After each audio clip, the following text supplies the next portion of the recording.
শরীয়তপুরে সাংবাদিকদের জন্য নির্বাচনী তথ্য সংগ্রহের কার্ডের তালিকায় রয়েছে মনির হোসেনের নাম। তবে তিনি পেশাদার সাংবাদিক নন, নিয়মিত কোনো গণমাধ্যমের সঙ্গেও সম্পৃক্ত নন। মোবাইল ফোনের ছবি তোলাই তার মূল কার্যক্রম। পত্রিকার সাথে আপনার প্রায় 4-5 বছর যাবত নিউজ পিছনে দিছিলাম। তো আমি তো ফটো সাংবাদিক, আমার উপরে সিনিয়র সাংবাদিক আছে, আমি তথ্য সংগ্রহ করি। শুধু মনির হোসেন না, মূলধারার গণমাধ্যমের সঙ্গে যুক্ত না থেকেও এমন অনেকেই পেয়েছেন নির্বাচনী তথ্য সংগ্রহের জন্য কার্ড। এ নিয়ে ক্ষোভ জানিয়েছেন শরীয়তপুর প্রেস ক্লাব সহ সচেতন সাংবাদিকরা।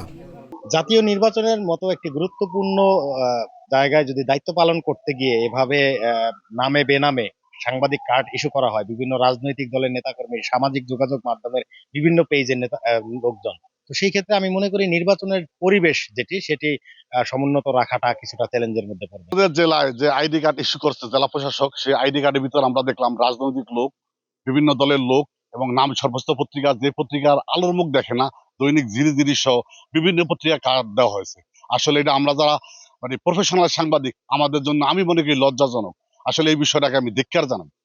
ত্রয়োদশ সংসদ নির্বাচনকে সামনে রেখে শরীয়তপুর জেলা রিটার্নিং কর্মকর্তার কাছে তথ্য সংগ্রহের জন্য 232 জন আবেদন করেন। আবেদনগুলো পর্যালোচনা করে 222 জনকে সাংবাদিক কার্ড দেয়া হয়েছে। তবে এদের মধ্যে রাজনৈতিক নেতা, ব্যবসায়ী, সামাজিক যোগাযোগ মাধ্যমে সক্রিয় ব্যক্তি এবং নামমাত্র অনলাইন পোর্টাল, পত্রিকা, টিভি ও আইপিটিভির প্রতিনিধিরাও রয়েছেন। এই ঘটনায় ক্ষোভ প্রকাশ করেছেন জেলার সাংবাদিক নেতারা। তারা বলছেন, এভাবে নির্বাচনী তথ্য সংগ্রহ কার্ড ইস্যু হলে অপসাংবাদিকতা ও সাংবাদিকতার মধ্যে ফারাক থাকবে না।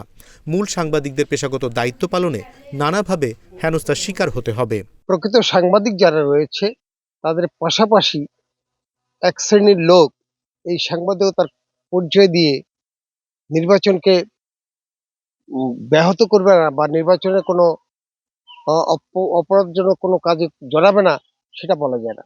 কারণ আমাদের জানা মতে শরীয়তপুর জেলায় সর্বোচ্চ 100 সাংবাদিক আছে যারা নিয়মিত কাজ করে যাচ্ছেন। কিন্তু ইদানিং দেখা যাচ্ছে একজন মোটরসাইকেল ড্রাইভার, গাড়ির চালক, এরাও নাকি সাংবাদিক হিসেবে পর্যবেক্ষক কার্ড পেয়েছে। এটা অত্যন্ত দুঃখজনক। এর ফলে প্রকৃত সাংবাদিকরা বিলুপ্ত হয়ে যাবে এবং পাশাপাশি চাঁদাবাজি এবং সন্ত্রাস বাড়তে পারে, এটাই আমি আশঙ্কা করছি। মানবাধিকার কর্মীরা বলছেন, অপসাংবাদিকতায় বাড়তে পারে চাঁদাবাজি ও সন্ত্রাসী কর্মকাণ্ড।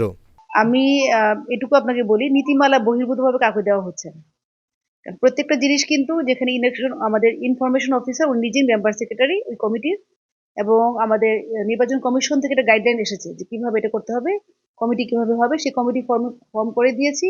সেই কমিটি যাচাই বাছাই করে যাদের কোনো প্রকার নিবন্ধন নাই বা তালিকা নাই তাদেরকে কিন্তু আমরা দিচ্ছি না।